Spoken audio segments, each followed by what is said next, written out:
Washington, ghost-like objects dart across the radar screen at the CAA Traffic Control Center at National Airport for several hours, traveling more than 100 miles an hour. Air Force jet fighters spend several hours chasing the objects plotted on the radar scope. Something else is out there. There's something else out there, okay. Of all the banks and braes of bonny Scotland, none holds more fascination than the murky waters of Loch Ness. Tell me, do you think there is life on other planets? Well, I'm not quite sure, but I suppose there would be. No, he seems definite. You seem Definitely. definite about it. How do you see this life and where? Oh, I've seen a flying saucer. Blackwater Media presents DARKFALL. Real-life encounters with the paranormal and the unexplained.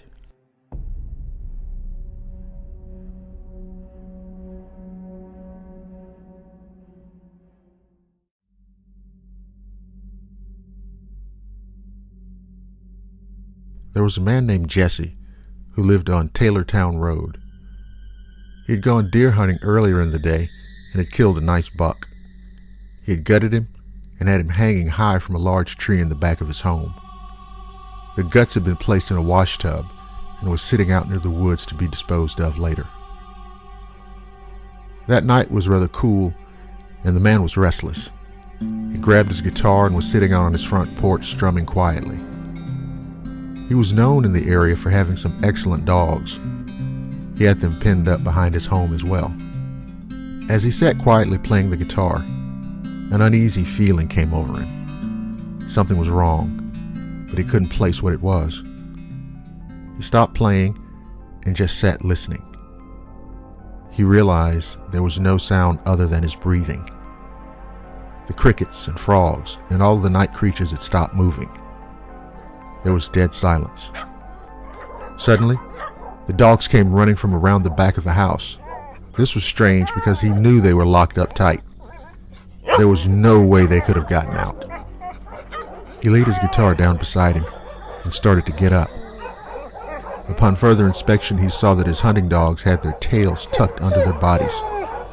They went straight to the opening that leads under the house. He looked in the direction from which they had come, and suddenly there appeared the most horrible thing he'd ever seen.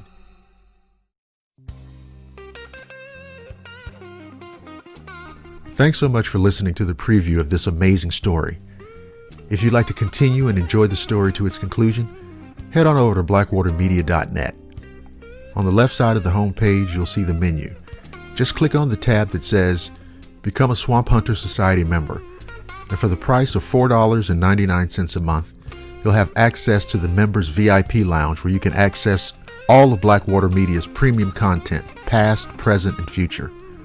While you're on the website, also enjoy listening to the vast archive of free material. I'm Dr. William Lester. Welcome to Blackwater Media.